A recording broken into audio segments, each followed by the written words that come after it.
Everybody, this is Dave Fuller. He works for the Cooperative Extension. He's an agriculture and non-timber forest products professional with the University of Maine Cooperative Extension.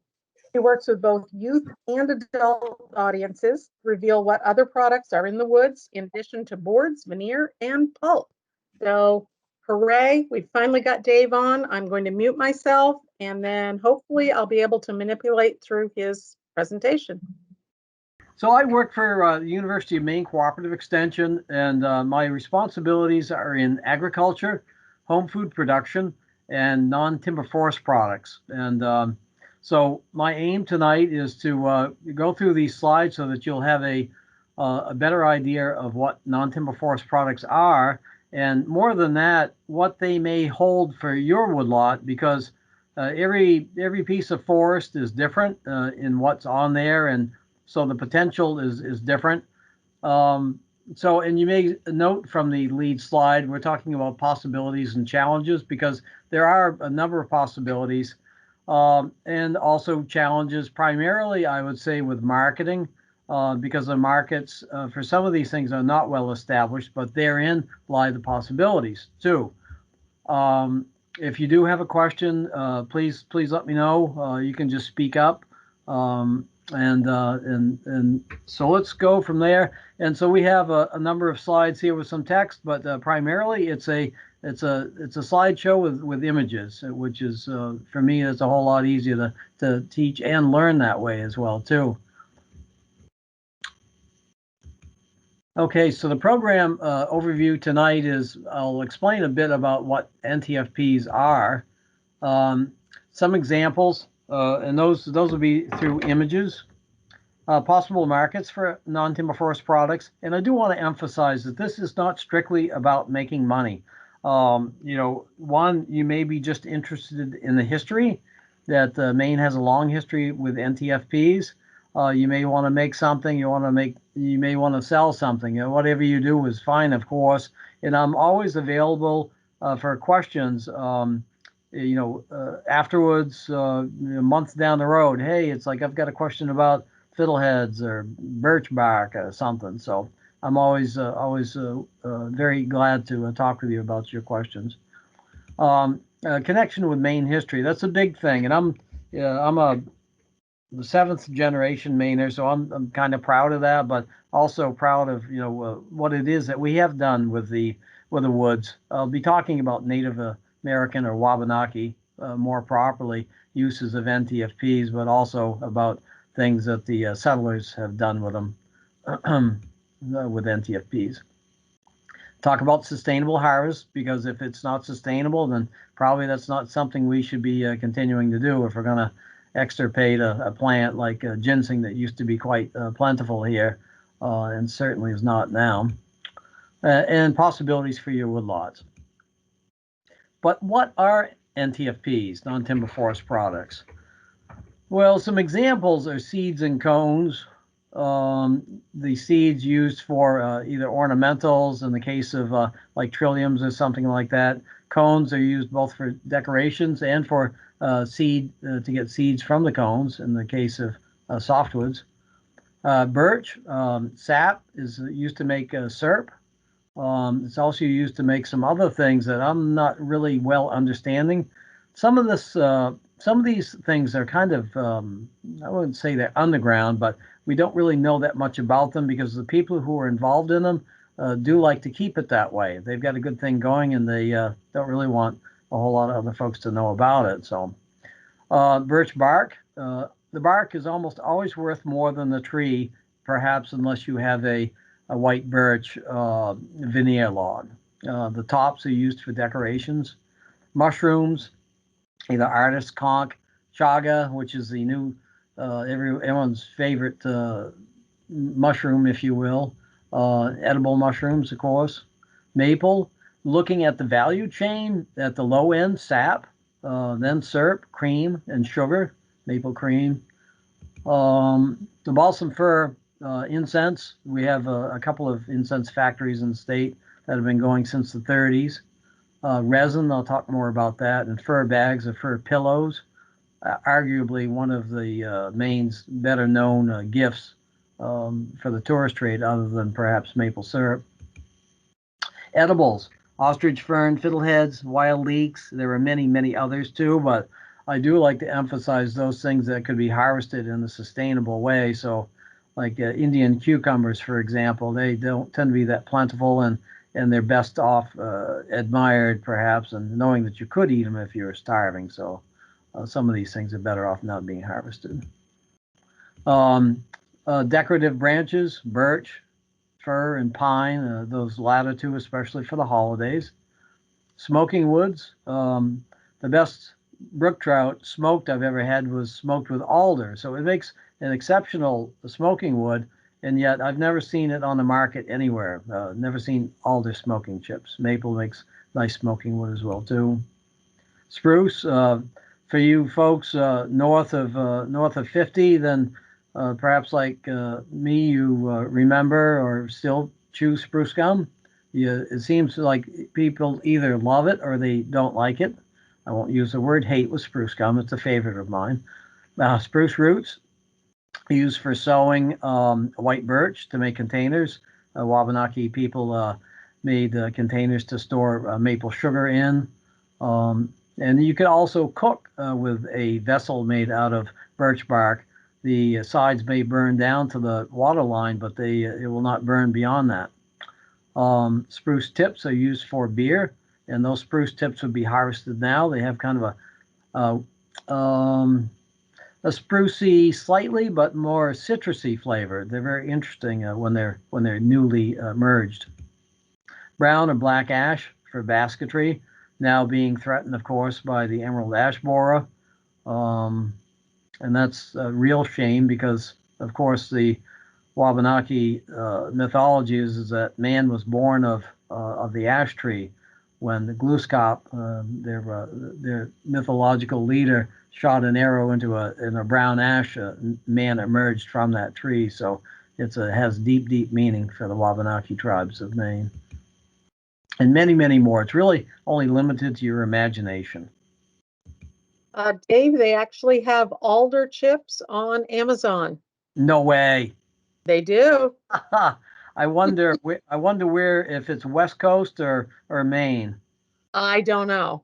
Yeah, yeah. That's wonderful to hear, Terry, because I've been talking about this for a very long time, and it always pleases me. It may be totally independent, but it pleases me when someone actually does use this information to make a cottage industry, because that's really part of the backbone of the Maine economy are businesses with 5 or fewer people in them.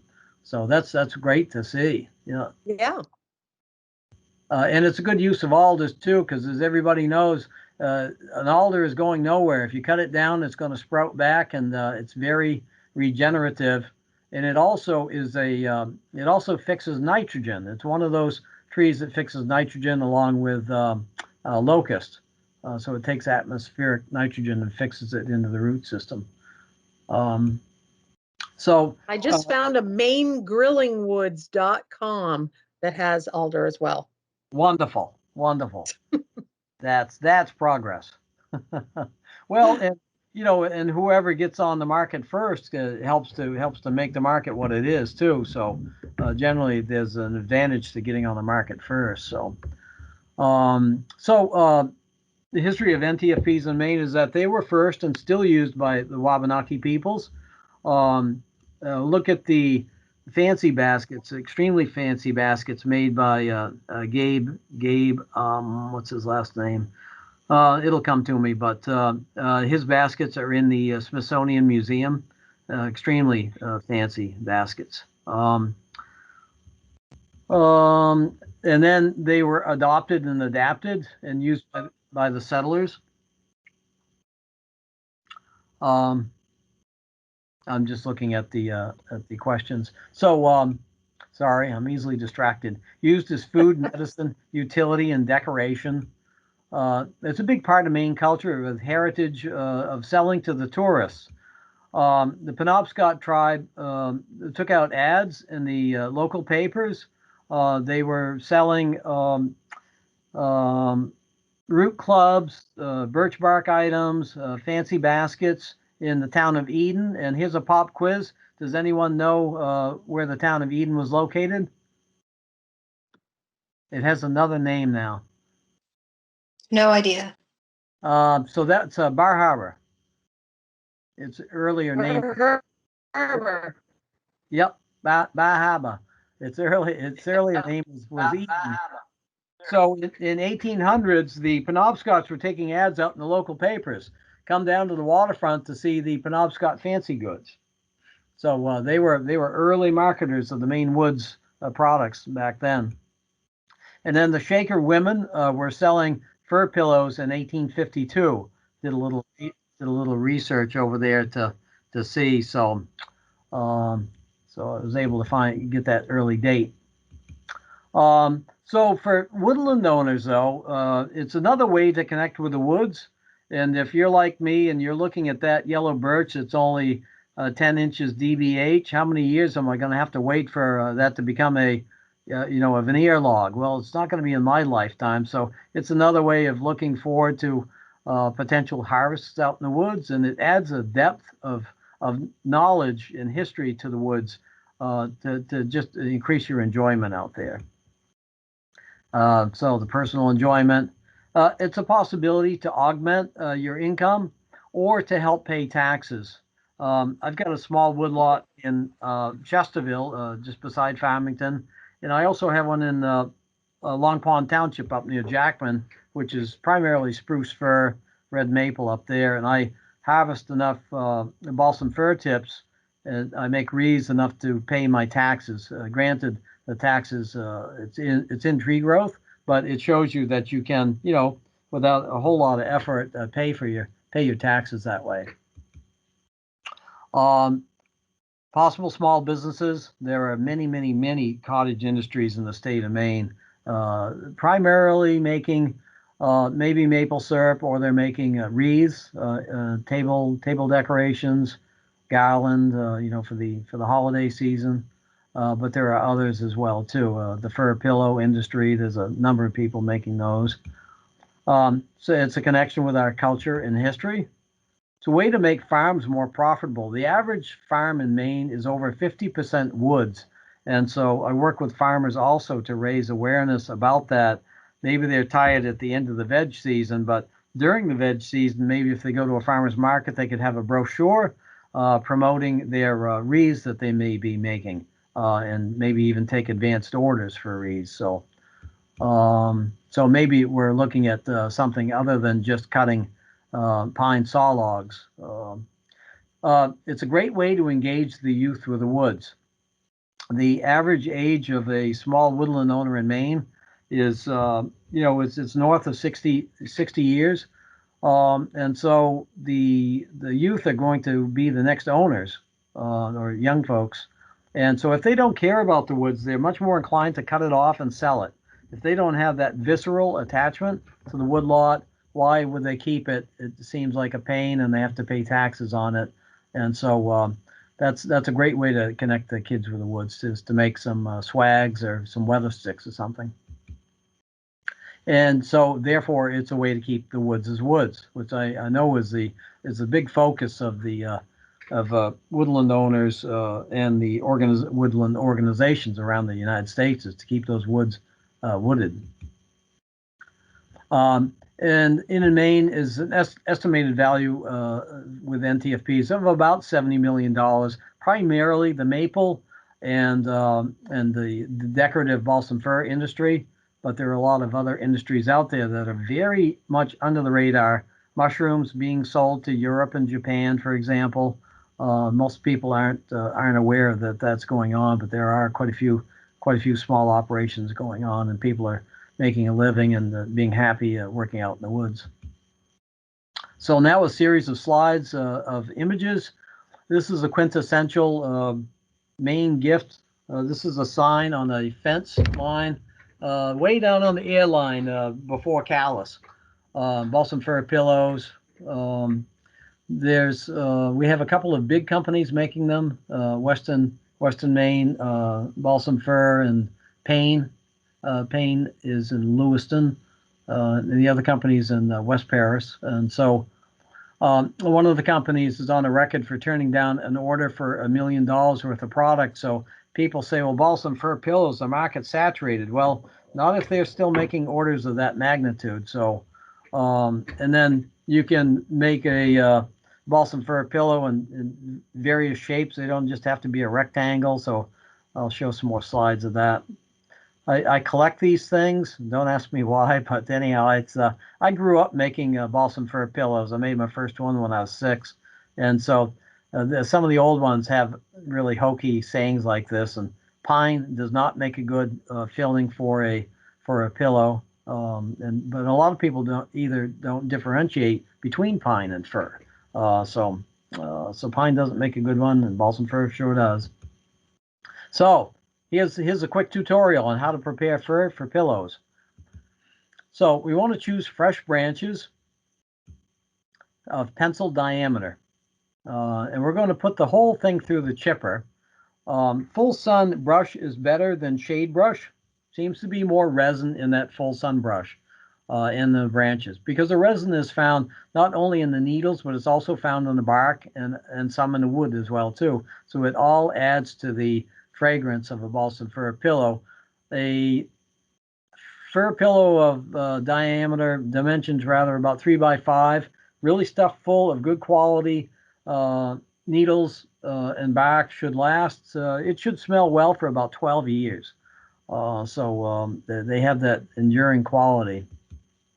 So we should harvest from July through April, not in the springtime, because those newly emerged tips, growing points, do not smell overly balsam fir-y.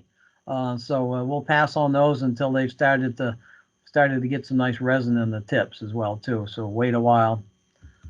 Old Christmas trees, wreath needles are not the best material to make a balsam fir pillow with.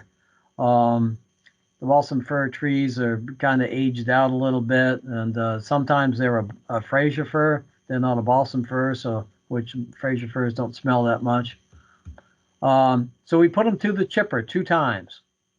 And keep in mind, we're putting the whole branch through up to a pencil in diameter. And then dry properly. Well, drying properly means to spread it out after you've chipped it on a top out in your garage or barn, and only about 1 inch deep, and then go out and stir it like once a day, because it will mold up if you don't stir it. So it's important to keep it stirred for about 2 to 3 weeks, depending on how humid it is outside. If it's really humid, you might put a fan to it to speed up the drying process. So in some images, this is material. I've got a grain shovel here, and I'm putting it through a screen that I made out of 2x4s with 1/4 inch hardware cloth on the bottom, up on a couple of sawhorses, and put it through that screen to take out the big chunks. And then this is what it looks like after it comes through, and that's what you would then take and spread out onto a top or something. And that dry fir material retails for $7 a pound, and it does not take long at all to generate a bunch of that. I only know one company in Maine that's making that. There are a lot of crafters out there, a lot of people that don't have a chipper, so that's a pretty valuable thing that you're doing for them. I've had many people ask me, "Oh, look, I don't have a chipper. What do I do?" So we don't really recommend putting it through an old food blender, because that would make it permanently taste of balsam fir. But anyhow, you can use a little electric chipper, or rent one if you're going to do a whole bunch. You've got a bunch of blowdowns or something, that's good material to be chipped up. But what else do they make with balsam fir? Kissing balls is something that you see largely in Maine and New Hampshire, not so much the other states. When you get over to New York or whatnot, so it kind of is a Maine thing, which is kind of neat. And then I'll have a few slides of some other products as well too here that you can make with balsam fir and other associated greenery. This measures about 2 feet tall and about 3 to 4 feet wide, about 4 feet long. And if you are formerly from New Jersey, you might know what this is. Took a picture of this on a snowbank. Does anybody know what this thing is? It is a grave blanket. And so they make this with 1x1 frame with 2-inch chicken wire mounted on it, and then just branches kind of stuck in, the butt end stuck into that. And so funeral homes will sell these for $150. And it does not take that long or that many tips to make one of these. So I just inform people of this possibility. So you'd have to somehow get the word out that you have grave blankets, but we do certainly have in Maine more and more folks who have moved to the state. And so there's some potential this way. Just little tabletop arrangements. I see a little 2x2-inch picture of this, but what we have in there for greenery, we've got some balsam fir towards the center. Can you see my pointer on the slide? No. Okay, well, that's fine. I'll stop moving it then. Yeah, so what we have here is some balsam fir. What I don't recommend at the bottom right is some hemlock. Hemlock does not retain its needles well at all. So don't use hemlock. Pine keeps quite well. White pine keeps quite well, but that's an attractive little arrangement, and take just a couple of minutes to put it together. Here's one that my wife put together just out of white pine, balsam fir, and some winterberry. And winterberry, as you may know, is a buster or boom thing. Sometimes I think they get affected by a late spring frost where we don't have any winterberry. Other years, as you're driving the interstate up to Orono, you see tons of them. So anyhow, that's a deciduous holly, and there are male and female plants. So if you want to plant some to produce these berries, you must have male plants as well as female plants. This is a doorway arch on my house. I am not very fast at making things, but I can make one of these doorway arches in about 15 minutes. My wife decorates it. She's got a bow in the middle there, and sometimes she'll stick in some staghorn sumac, which is not poisonous, by the way. It's got that nice Victorian kind of a maroon color to it. You seldom see these on the market at all. The rail is it's a two-sided rail that costs, I think it's about $4, but something like this on the market should be fetching $50. It's a plus two that you really can't find them that often. And lots of times people are looking to decorate their house in different ways, just rather than a wreath, which is fine, of course, but a swag would, or rather a doorway arch would kind of mix it up a little bit. Dave, what's the arch or the two-sided rail you said? What is the material of that? Yeah, that's a heavy duty wire, which is crossed and it has little pieces that are welded to it. So the idea of using a double rail system is that it gives it rigidity. The material doesn't spin on it. That double rail, the rails are about maybe 2.5 inches apart in the shape of the arch. And you can also use that when making wreaths so that you only have to decorate one side. And I'll talk more about that. So does that answer your question? Yeah, it does. Thank you. Yeah, and I'll talk about where to find these things as well, too, where to source them. So what we have here is a balsam fir wreath. I stuck a jar of maple syrup in the center there, but my point being to people who make wreaths and ship wreaths, I don't know of any company that really puts other related materials in here. You could put some balsam fir pillows in the corners. You could put some weather sticks in there and make a balsam fir package that lasts after the wreath has gone by. And so they wouldn't really add all that much weight to balsam fir pillows, and especially the weather sticks, which weigh practically nothing. So think of ways to market other things, and perhaps you could approach a wreath making business and say, hey, you want to stick some other balsam fir products in there? Because I don't know of anyone that does that currently. As that's an opportunity for sure. So there are a number of places where you can get wreath making supplies. Virtually all the hardware stores have wreath making supplies. And I'm peering at the screen here. At the bottom left, you see a cardboard box, and then just up to the upper left of that are some double rails. I believe that's what I'm seeing. Double rails for making wreaths. The other ones in various sizes are single rails, and those are made for making a two-sided wreath. The point is that unless you're putting a wreath on a window of like a door or something, you don't care that there's no tips on the back side of that wreath, unless it's on wood and it might rust the wood or something like that. When I was in Minnesota on sabbatical, I was talking with the people out there, and I talked about our two-sided wreaths, and they said, "What are you talking about?" And I said, "Well, we put tips on both sides, and we flip it back and forth as you're tying the bunches on." And they said, "We just do one-sided wreaths out here." So picture that. If you want to talk about sustainability, so you're using half the amount of tips, so your resource is going further, and yet the price point on something like that would not have to be horribly less than the two-sided wreath. So I'm trying to teach people that maybe we don't need to always make a double-sided wreath. Okay, so next, okay, cones. So we make in Maine about 2 million wreaths a year. And if we do the math, each wreath has about 6 of these round cones, typically from a red or Norway pine, that there is some money in cones. Let me go, I'm a little bit ahead of myself.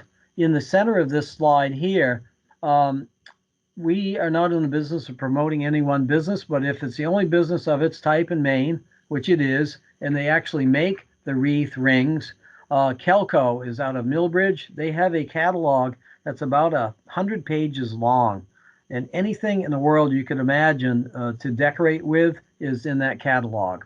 Great folks. They tend to get your order out that day, so you get things really fast.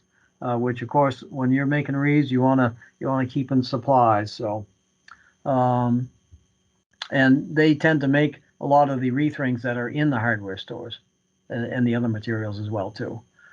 Okay, so anyhow, so cones. These are Norway spruce cones, which are pretty beautiful, and you do find these for sale in craft stores and whatnot. Some of these actually come from China.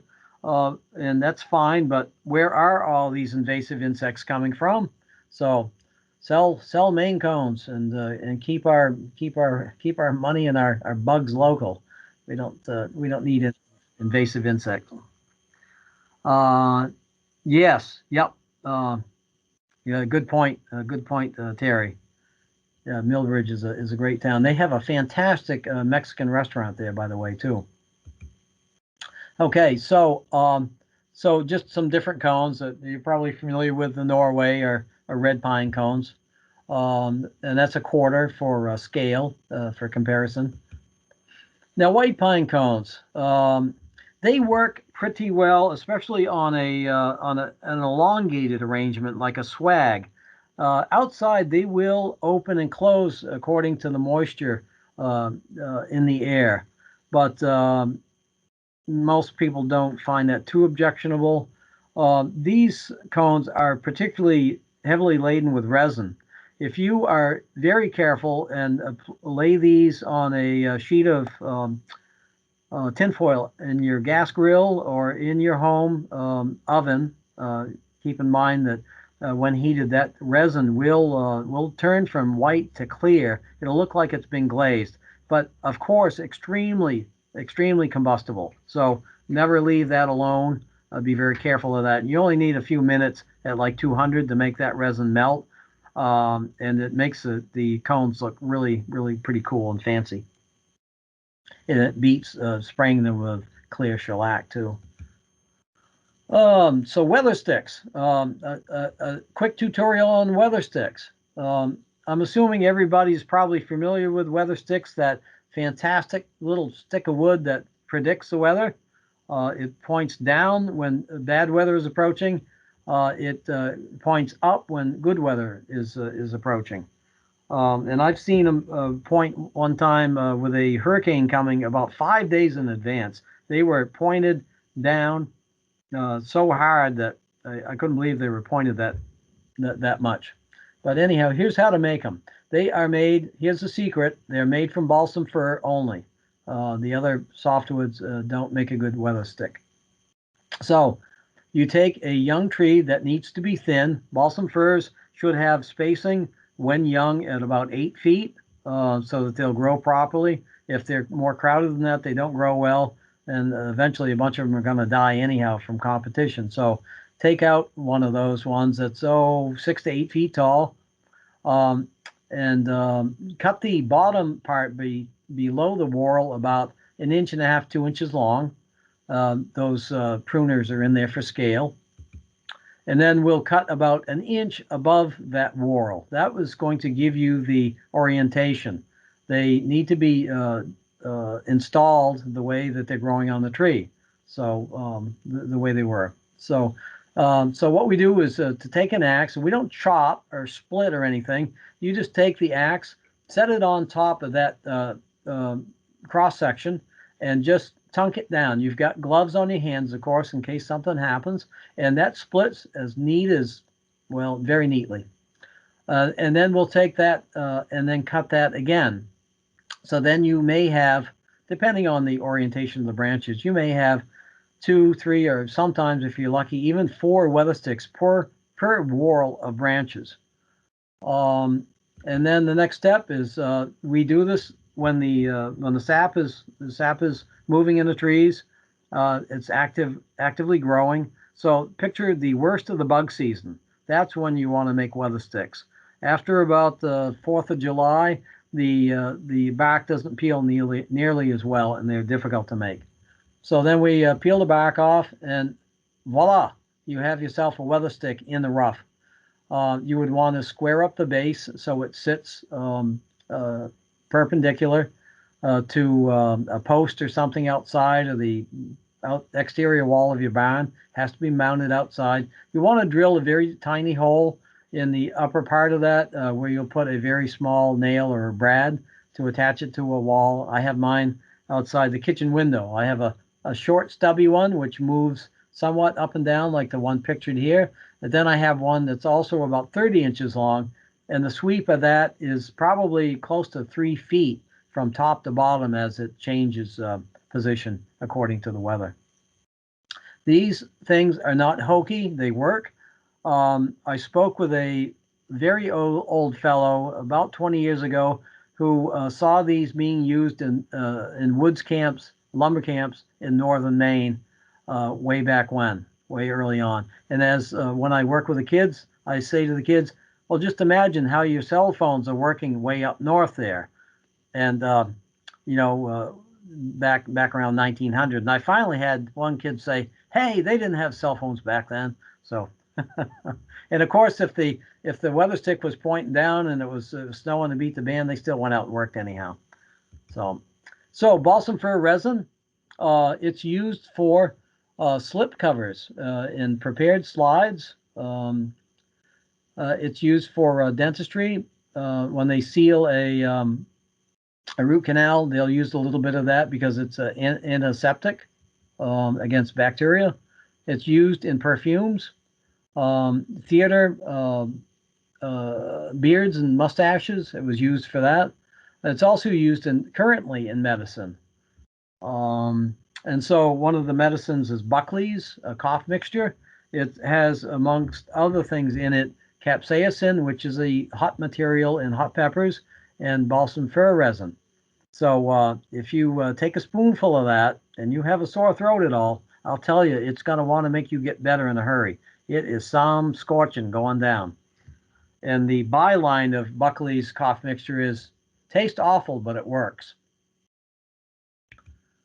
So balsam fir branches for the wreath industry, you can get a lot of good ones from the ground, but the better ones are up a little bit higher, And so the tool that I use that works really well, it's this, again, I'm not advertising, but it does happen to work well, is called a Fiskars Power Stroke. And they have one that's about 6 feet long, and then they have another one which elongates to about 10 feet. So you can really get up there and get those super, super good tips.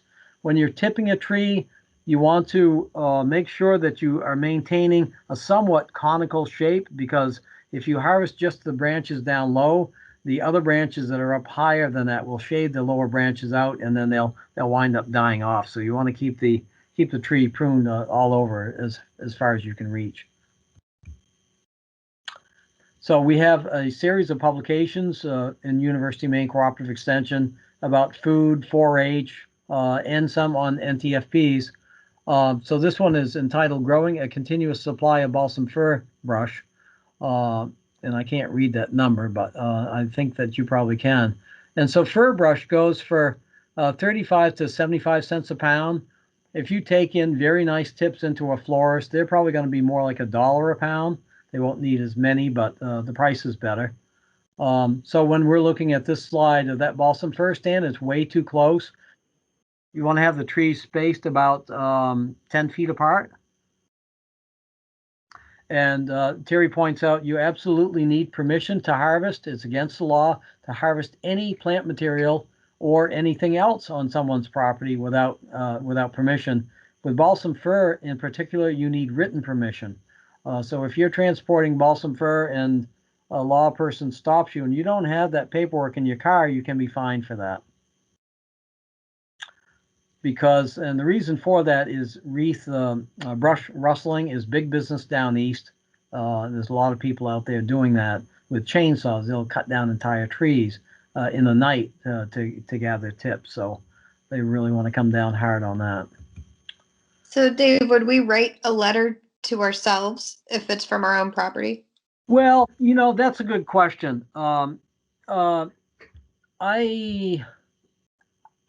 I'm just trying to think that one out. I think that you could probably argue the case that you are a landowner, and you may have to. It wouldn't be a bad idea to have a tax bill or something like that for that property stuffed in your glove box if you're Sure. traveling with those tips that time of the year. That makes sense.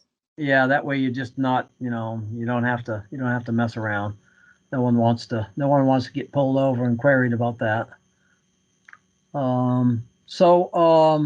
And then if you want to tip on other people's land and you don't know whose land it is, if you go into the town office with a like a Delorme map and point it out, they can tell you who owns the land. They are not obligated to give you the contact information for them, but they can tell you who owns it, and then perhaps you can figure out, from neighbors or whatnot, who owns the land to get permission to tip. Managing white pines. I've tried to do this a little bit. White pines are not very malleable, so they want to grow. They want to really keep growing. So to keep this tree short, you need to keep pruning the upturning limbs too, because all those lateral limbs will want to assume the dominant. So, but white pine tends to go for about 75 cents a pound. A little bit better, but it seems to take a lot longer time to gather those tips.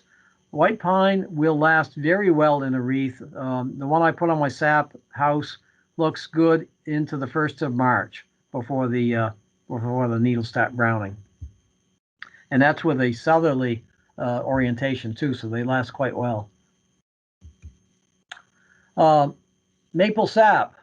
It took a long time to get this just right, to time the camera with the drip coming out of there, but there is more and more emphasis on maple syruping in the state of Maine. The number of people are increased. The number of taps is increased.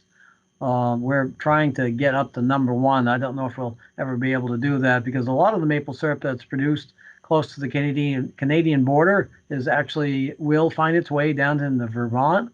And I don't know if they claim that syrup is theirs, but anyhow, I want to talk about the value of sap. And this is just a little backyard pan that I used to have before I upgraded to only a slightly bigger pan. looking at the, I got ahead of myself, but looking at the value chain, we have sap, we have syrup, sugar, and then of course maple cream after that. And you don't see that much maple cream on the market. But this is from the Maple Digest. It's something for the people in the industry. This is a list of sugar content in sap in the left-hand column and the price paid. This is about from 4 years ago. An average tree, sugar maple, might have 2% sugar content. So if you deliver that sap to a sap house, obviously have that conversation first with them. The going rate is 19 cents a gallon. If you've got a really sweet tree at 4%, 47 cents a gallon. And maple producers are only making money when they're boiling. They much rather not go out and chase sap. I know a lot of producers have trees, permission to tap trees all over the place. So that is another way to supplement income or to pay taxes, is to let somebody tap your trees. If they're going to tap 200 trees, it is not appropriate nor fair that they only give you a couple quarts of syrup. So if you'd like to talk about that, I'd be willing to do that. And there are forms for leases for tapping as well too. And that should always be done sustainably with no more than 2 taps, regardless of the size of the tree.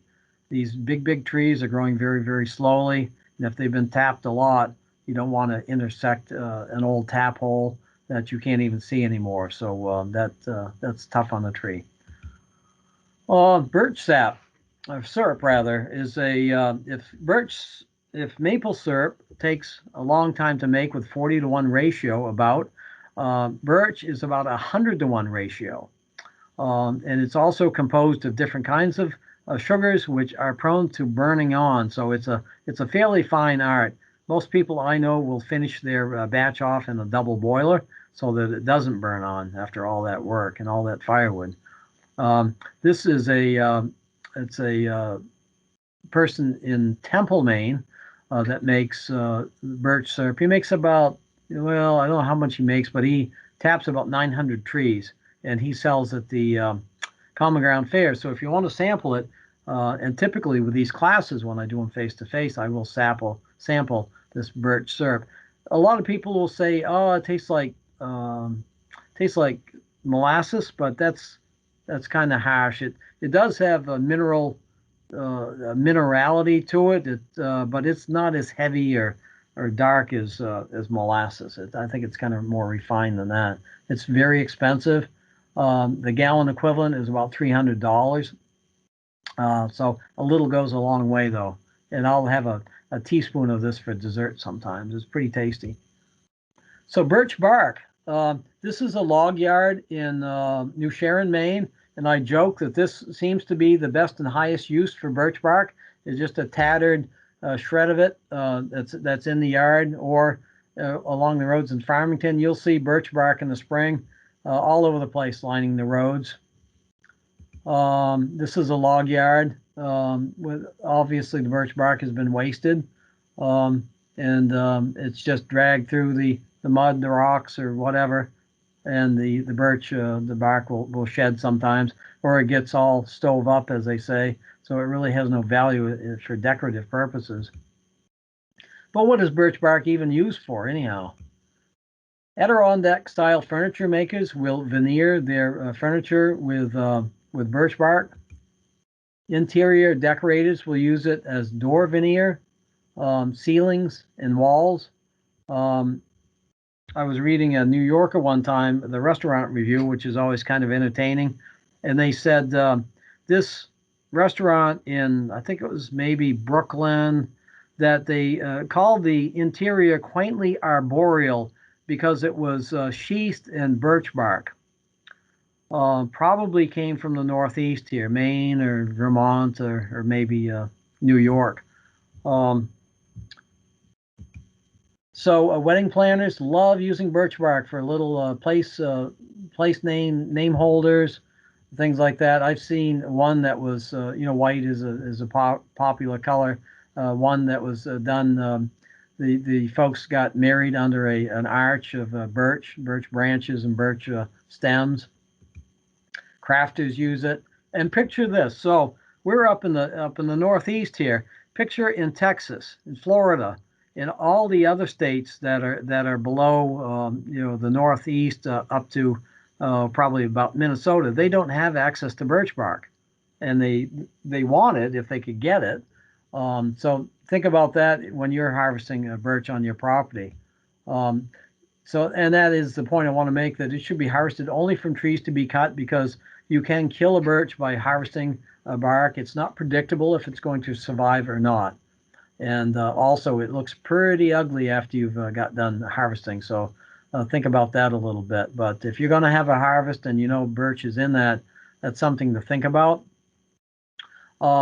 If you anyone gets the magazine Northern Woodlands, you will see in it an ad for cutting your birch, harvest the bark first. It's a company that goes around harvesting birch bark. And you can go online and see what they get for the bark. It's around $10 a square foot. And they sell tens of thousands of square feet of bark.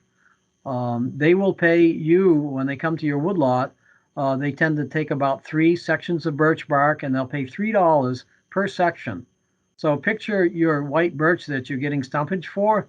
You could actually get a little bit more money for your birch if the person who is buying it will take it without the bark.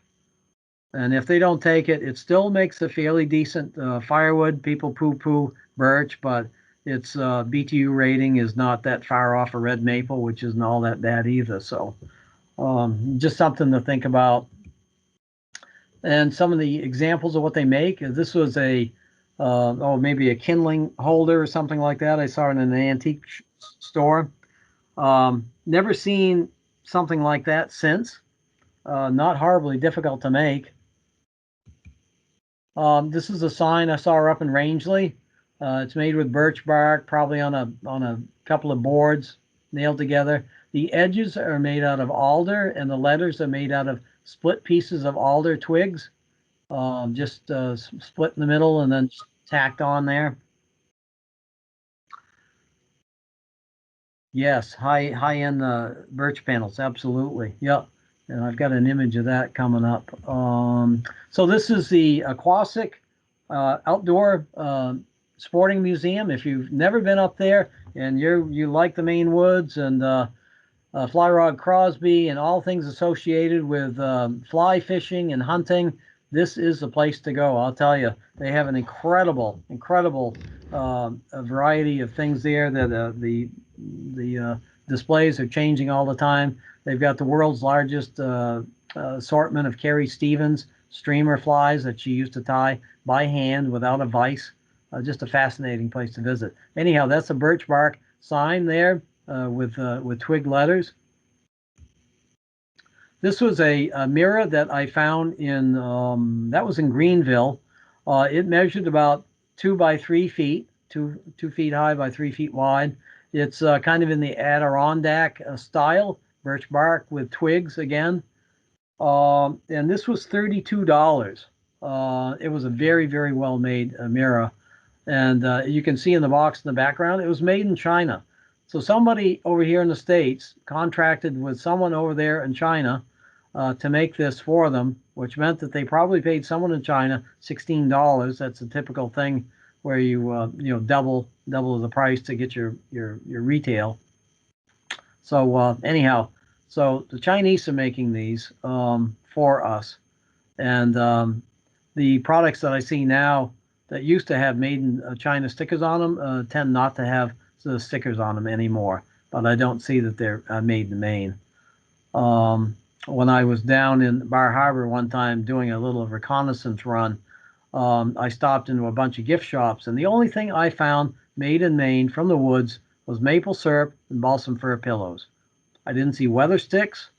I saw hiking sticks, but hiking sticks were made in China. And that was in the official national park gift shop. Chinese walking sticks. And so I asked a couple of the owners, I said, why don't you have any Maine-made products in here from the woods? They said, because we can't find any. So I think that there probably is a pretty good market. It's going to take some footwork to get out there, but it's a pretty good possible retirement gig or just a little side hustle as well too. So in the Jordan Pond House, this is the privacy barrier for the wait staff when they go in to the kitchen. So it's just a couple of big sheets of birch bark. Up above the fireplace, they have a sheet of birch bark that measures about 5 feet, as I recall, by about 14 feet tall. And that's all it is, but yet it looks really, really beautiful. Very simple, but beautiful. So birch bark has a lot of uses for sure. So now on to a bit of food. This is an advertising trade card. It measures about 2 by 3 inches.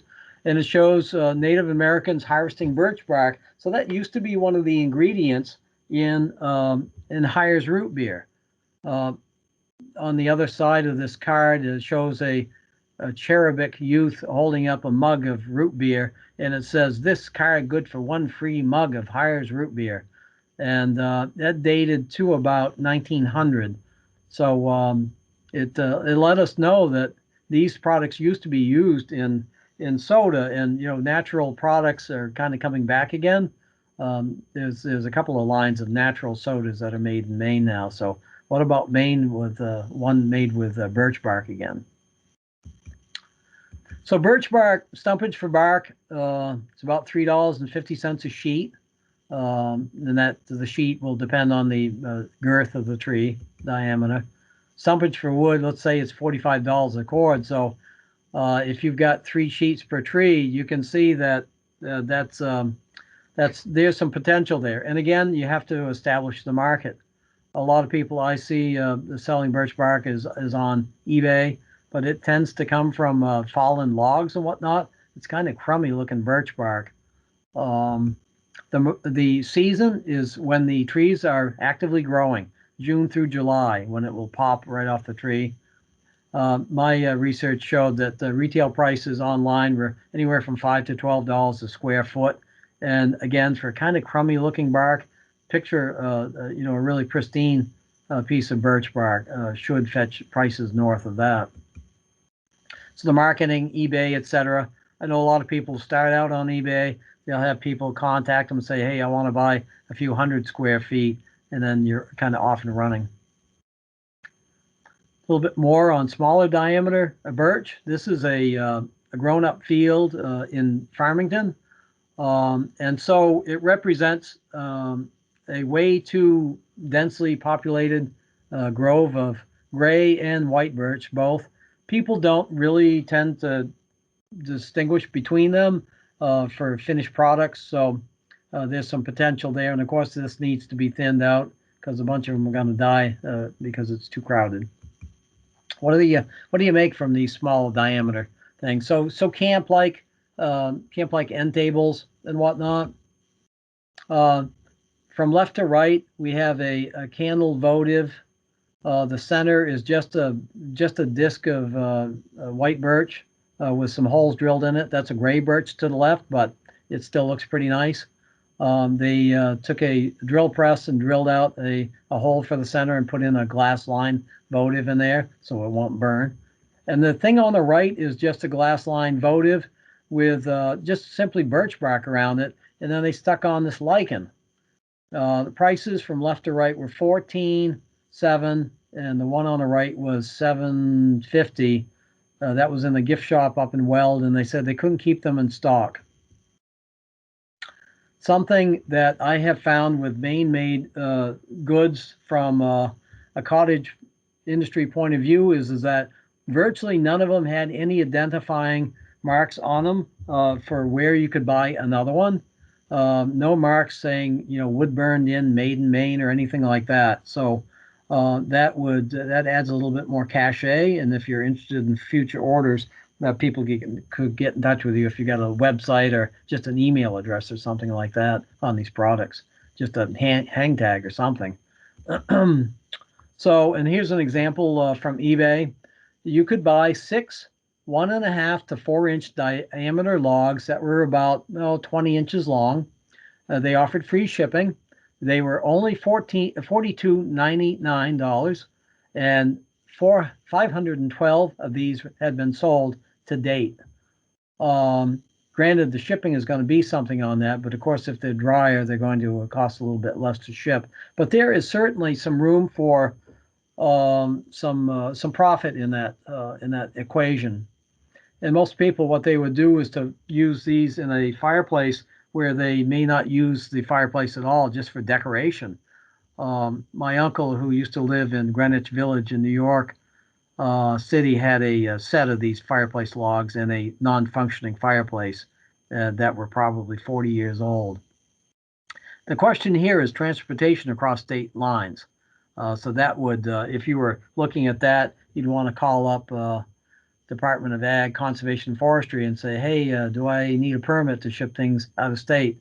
And that would begin that little bit of homework, at least. Spruce gum, near and dear to me, is Maine was the first commercial chewing gum business in the United States in 1848. We had about 25 factories in Maine around 1900, with an annual harvest of 300,000 pounds of spruce gum. That obviously changed as chicle and paraffin were flavored, and they kind of started replacing spruce gum. And of course, we started harvesting the spruce in a big way. Once the big white pine was gone, we started harvesting the big spruce. And then when Great Northern started up, for example, they needed spruce, and so the spruce started biting the dust. So there was less spruce gum out there, but there's still plenty of spruce gum out there now. It hasn't gone anywhere, and there is no spruce gum being marketed for Maine currently that I know of. And there are a lot of people who still remember spruce gum quite fondly. I had my first chew when I was 5 years old, when my dad gave me a piece, instructed me to put it in the back of my mouth, let it warm up, and then start chewing. And he says, don't spit it out. And I stuck with it. And I remember that first chew to this day. It's quite memorable. And, it's really pretty good after you chew it for a while and you spit outside, of course, a few times. And it really settles into a pretty nice chew that does not lose its flavor on the bedpost overnight. That was a little experiment of mine. I picked it up the next day, started chewing again, and it still tasted like spruce gum to me. Fiddleheads. These, when we talk about fiddleheads, we're talking about ostrich fern fiddleheads. Now, I won't react to that. Someone said ugh to spruce gum, and I respect that. Certainly, it's an acquired taste or something that people don't pick up at all. One of the good things about spruce gum is that it is antiseptic. It's active against bacteria that are responsible for dental caries. So that is one good thing that it's got going for it, certainly. But if you do have any loose fillings or anything like that, it'll neatly pull that out, as will any chewing gum. So be careful about that. So fiddleheads. This is the ostrich fern fiddlehead. When we're looking at that for identification, you look at the inside of the stem, has a deep U-shaped channel. The stem is smooth. It's a bright green. It's not furry or fuzzy. And then as to the left-hand side of the clump, as they first come up, they have this brown parchment-like covering on them. And they're very tasty, and they're typically, you folks are up around Bangor, so we're looking around the end of May, when they're, around the 1st of May, when they first start coming up alongside the Penobscot. And know that the Penobscots have the sole right to fiddleheads in all the islands in the Penobscot River. So you have to ask for permission to harvest there, and you still need permission to harvest wherever you're harvesting, if it's not on your own property. This is what happens, though, after a while in very popular spots. This is in Farmington. I talked with the owner who said that as a boy that it was solid fiddleheads, and now the ostrich fern fiddleheads have little fiddleheads about the size of a dime because people have over-harvested repeatedly.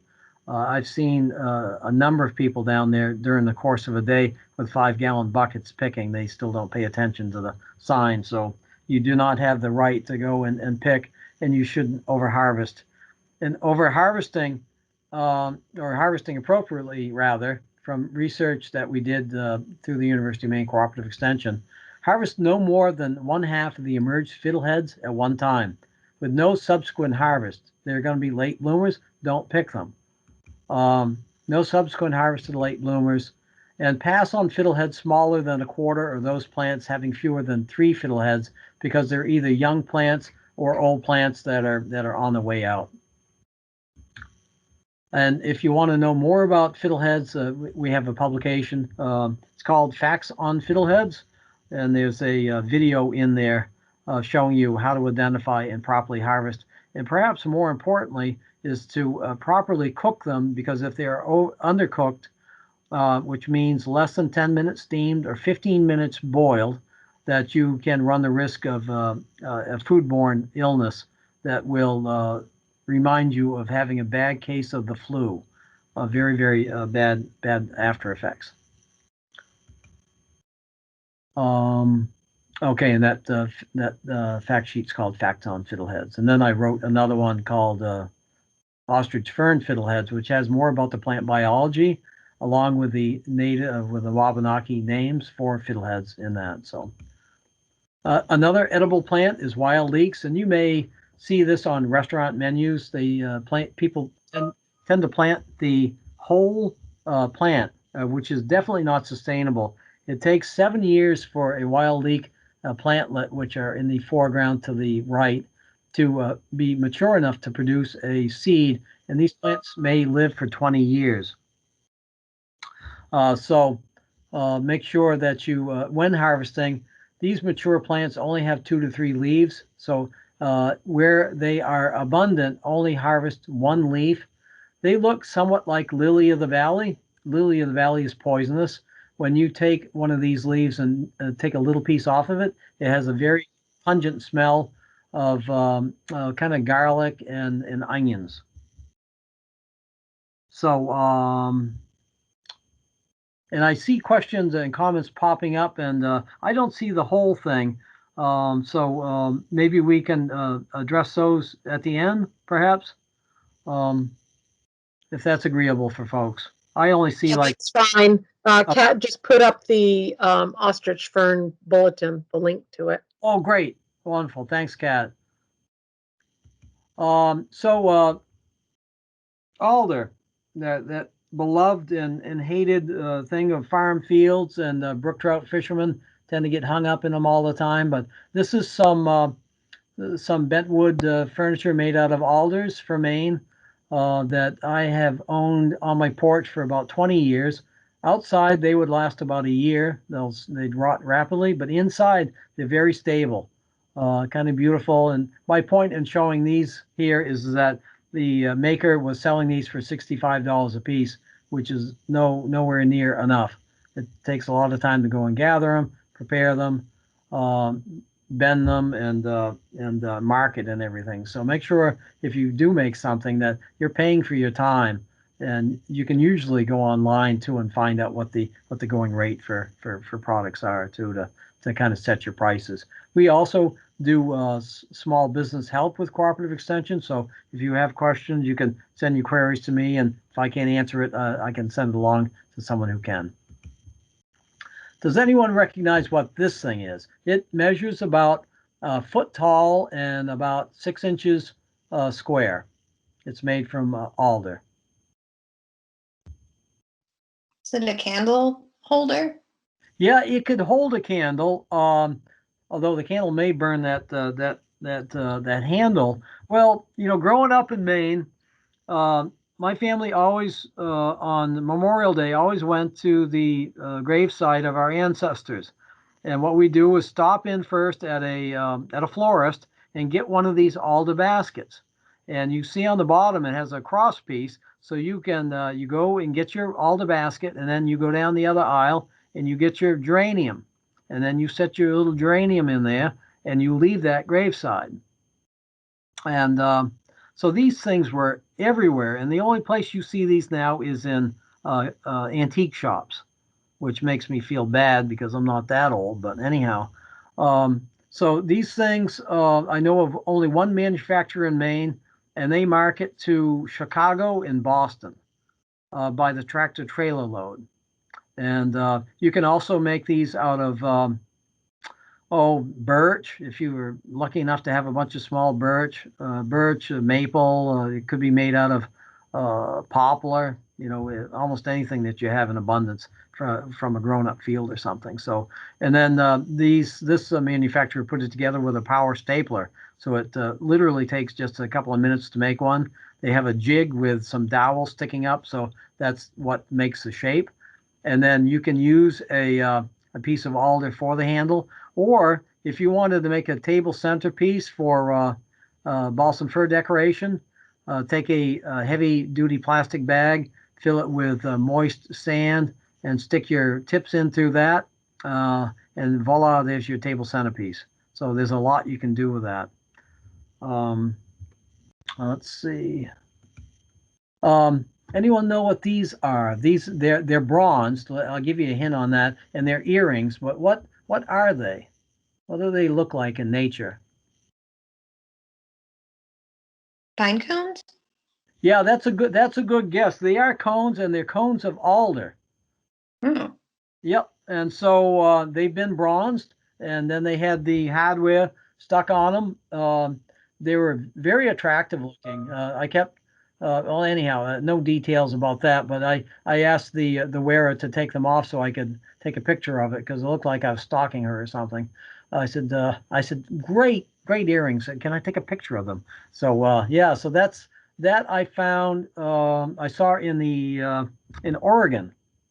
They also have alder out there, but they have big alder that will get up to 10 inches DBH. So they're really big alders. So the purpose of these images are just to give you an idea of what I've kind of gleaned over the years from what's out there. I've also, done some research on markets and things like that, and I don't see a whole lot still going on out there. So there is quite a bit of market. There's definitely still a market for wreaths and associated greenery.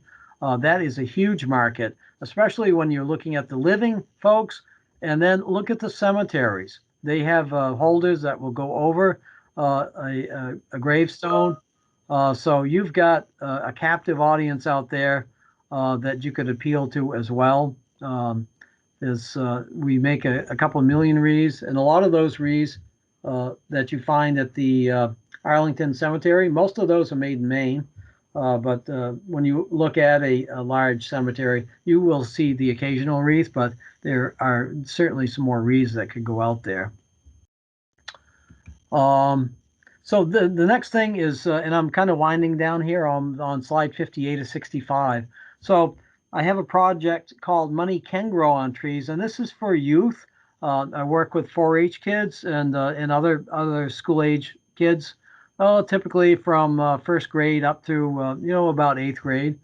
And so this project is it's a youth entrepreneurial program. So we want to make young entrepreneurs. I teach about the balsam fir resource, how to identify, how to sustainably harvest the balsam fir, and then how to make products after we've done that, namely swags and weather sticks.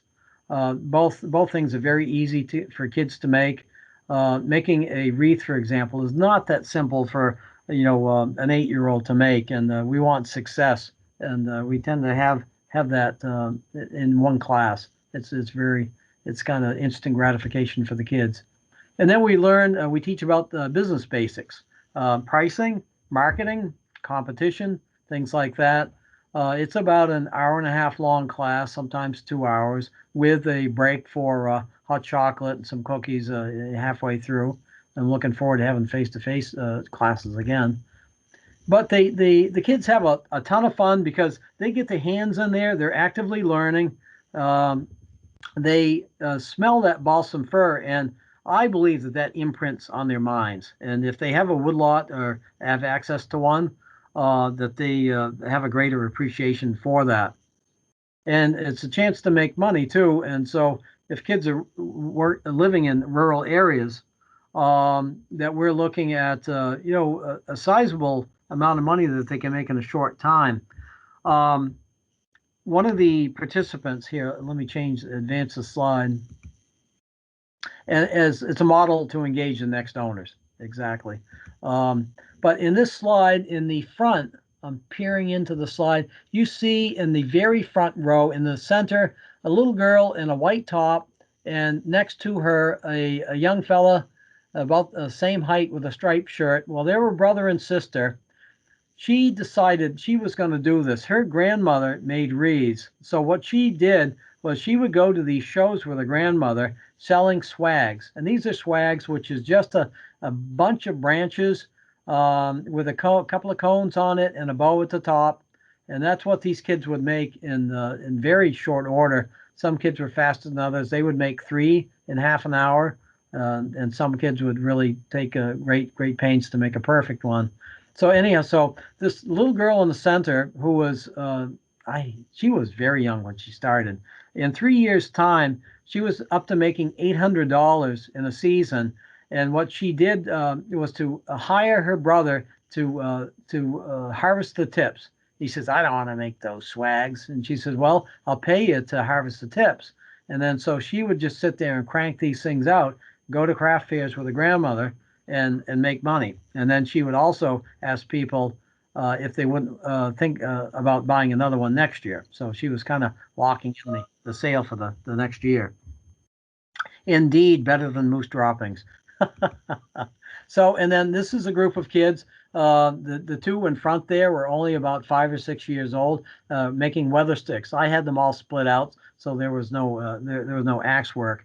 But the young fella in the center said, I said, now you got 2 bunches. What are you going to do there? He says, well, these ones I'm going to give to my father and my uncle and my grandfather, and these ones I'm going to sell and make money. So the kids really were quite eager to do that. And it was a ton of fun. It's something that is a good model. And those kids, I am likely to believe, maybe a little less likely to just sell the lot off, cut it, and sell it for house lots. So just to kind of wrap up, income from NTFPs, and again, you don't have to be considering income. It's just a possibility. 4 basic models. 1, to harvest for yourself and make things. Harvest and sell to others. Wreath brush or wreaths wholesale. Small business, also known as the cottage industry, where you're making to sell retail or wholesale. A lot of people will make wreaths and sell them to these wreath manufacturers. You need to have that model all worked out with them before you just walk in and with a bunch of wreaths. You need to make sure that they're going to buy them and that you fulfill their standards of quality and consistency. You could sell stumpage either for balsam fir or perhaps maple or something else that they're looking to buy. It could be minor white birch stumpage, little saplings, or who knows what else they're looking for. It could be for mushrooms. If you've got a bunch of hemlock, you may have the poor man's matsutake, which harvesters harvest and ship to Japan. And then the income potential can increase with a finished versus a raw product.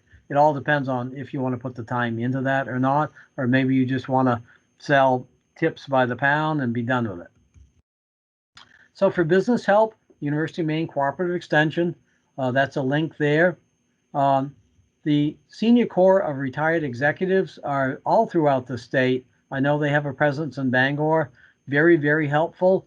They don't charge anything. So if you have a business idea, you can go in with them, bring some ideas with you and some things written down, and they can go over that with you to say, look, you need to charge more or whatnot, or get your raw materials for less. But they could give you a good idea if you're going to be able to make money doing that or not. Very, very helpful, folks. So takeaways. What's on your woodlot?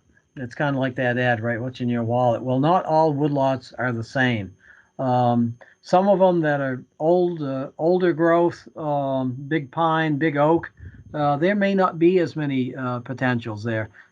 Actually, young woodlots or mixed age woodlots tend to have more potential for NTFPs than these old static woodlots with not that many species. Work only with species that can be sustainably harvested. One I like to use as an example is princess pine, which is Latin name is Lycopodium. It's that low growing stuff that's only about maybe 6 to 8 inches tall. That doesn't tend to be harvesting in a sustainable way. A lot of people used to make wreaths out of them, but balsam fir or pine is a much better and more sustainable thing to use than princess pine. Always get landowners' permission to harvest. Very important. If you're of a mind to have a sidearm, just because you like to shoot a woodchuck or something like that, or a partridge for supper when you're out there, if you're on someone else's property and you don't have permission and you're caught doing that, then that would be a felony with a sidearm. Consider raw materials versus value-added products. I talked a little bit about that already. A great way to engage the next generation. If you've got grandkids and maybe they're hooked to their devices, maybe you can get them out in the woods and teach them a little bit about Maine woods history, what we make from that, and maybe make a swag with them. Something easy versus a wreath. Or if you're a wreath maker, you could have them make bunches for you so you could tie them on, and that's a great way to get the kids going. It's part of Maine's heritage as well, too. And what will 33 million tourists spending almost $500 million, and that's the 214 buy to remember Maine by. And I was moved when I was over in Italy that I could virtually not find anything made for sale that was not made in Italy. I could find nothing made in China, nothing against China, but Maine tourists don't come to Maine to buy Chinese products to remember Maine by. So I think that there's definitely a sizable market there for gift stores and perhaps online sales as well too. So more takeaways, potential for new products, kind of up to your own imagination. The market is really unknown. Imports, Chinese birch bark, for an example, seem to be on the increase, which tells me that there are markets out there if the Chinese folks are filling it. But NTFPs are a great way to pay taxes, supplement income, and enjoy the woods. And then that's a duplicate there. Sorry for that duplication. And then this is a parking lot in Grand Rapids, Minnesota. And this sale was called Goods from the Woods. It was a 3-day wholesale retail sale where people who made things from the woods were selling them. And it was very crowded in there. Minnesota has a woods type, forest type, very much like ours. And there were people selling birch bark lampshades, bentwood furniture, incredibly creative things there. And that place was packed. It was the size of an auditorium. It was very large, very busy, very loud. It was really inspiring. So maybe that's something that we could wind up doing at some point. We have a specialty food sale, not show, I meant, that has been going on in Maine for, I don't know, 30 years, 40 years. Why couldn't we have one of these in the state of Maine as well, too? So now I'm open for questions. I'll stop presenting and. Hi, Dave. This is Kat. One, thank you so much for doing this again, because I know we had some trouble the first time around. Yeah. Two, I was going to post a link in the chat to get to a realmaine.com. It's a part of the DDA, CF, DCAF. Yes. And I think maybe that's for people who are more full-time into creating a business, but if they want to register there for, you know, their wreaths or their other timber products, I joined an information session from that group, and it seemed like a way to brand Maine on your product. As you were saying before, you think that was a missed mark by a lot of people. Yeah, yeah. And then the last thing I had was a question, which I think maybe only applies to the maple products because they're a value add that requires processing if it goes beyond the sap stage. And I'm not familiar in Maine if maple syrup production for sale, not for home use, is considered like a cottage industry food law, or if it's, you know, requires permitting and all sorts of other stuff to go along with it. So I didn't know if you had more information about the actual, you know, processing and production of sap into something else. Yeah, yeah, that's a great point, Kat. Anytime you take a raw material and do something to it, then you need a license. So in the case of spruce gum, if you wanted to sell it raw, you wouldn't need a license for that. But if you were to refine it and add a softener, then you would. So maple syrup, you do need a license, but fortunately, it's very easy to get. I believe it's $25. You would contact the Maine Department of Ag, Conservation and Forestry, and they would direct your call on to the appropriate department. And $25, and it's very easy. You don't have to have a stainless steel kitchen with 140-degree running water and all that. So which is great. It's an easy thing to get into. And a great point, Kat. Thank you.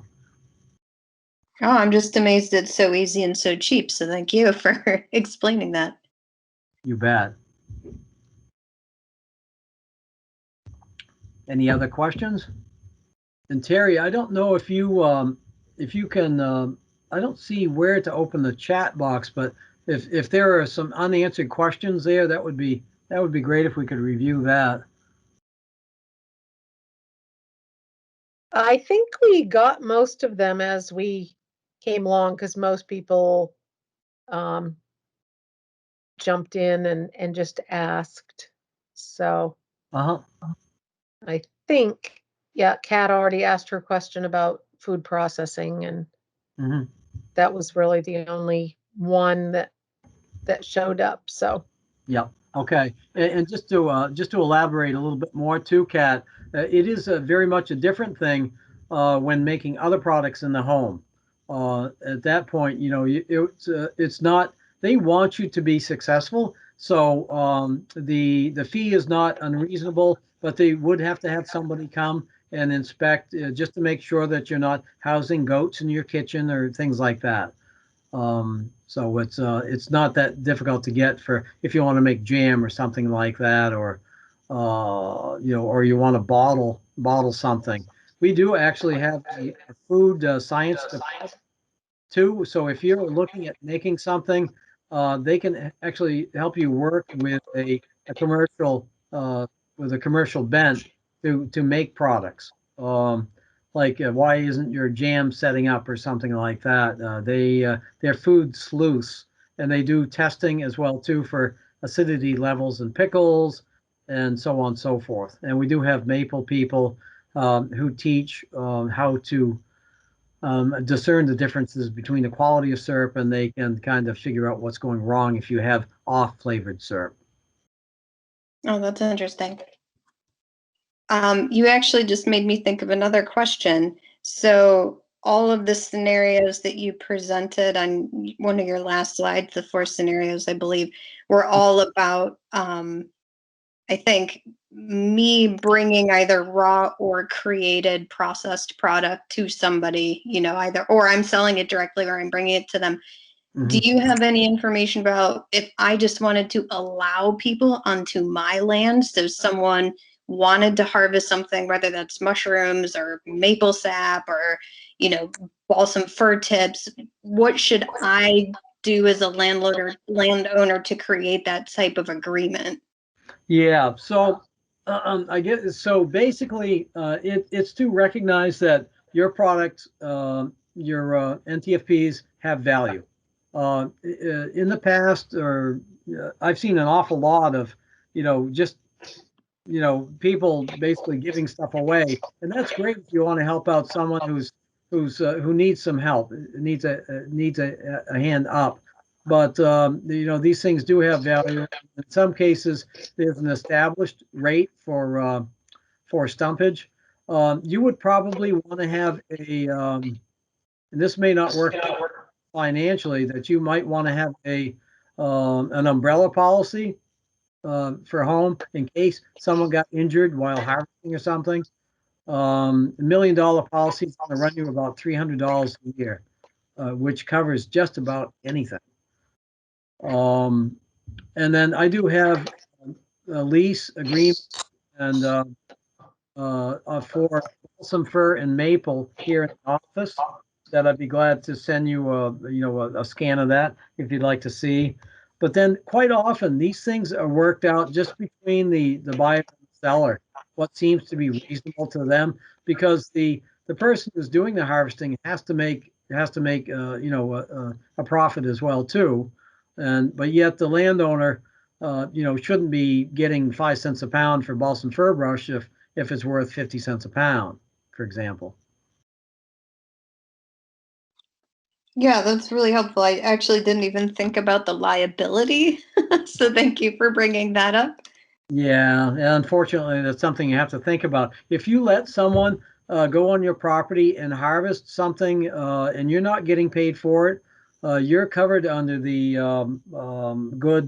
Good Samaritan law, unless you have something that's egregiously negligent, like an uncovered well, But if someone trips over a limb and falls down, and you're not getting any pay for them being there, you're covered. You can't be sued for that, or they can sue, but it won't stick. Mm-hmm. Yeah, I thank you for that. If you could share with Terry maybe one of these examples, paperwork examples of just what you might draft up as far as a lease or arrangement or whatever, I think that would be helpful for me at least. Sure. Yep, be glad to do that. Thank you so much. This has been a really awesome session. Yeah, if you send that to me, Dave, I can link it on our website page. Okay. Yep. Great. Yeah. Let's see. I don't know if it's confidential or not. I can edit it some. I could take out the names and whatnot. Yep. Okay. Thanks, Terry. All right. I really wanted to thank Dave for coming back and doing this again, and also thank you all for stepping in again, taking the extra week to do things.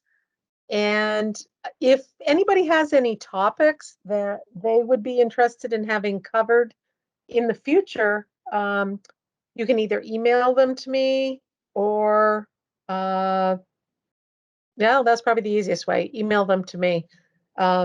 We'd be happy to do like single evening classes or maybe another series with a couple of different speakers each night.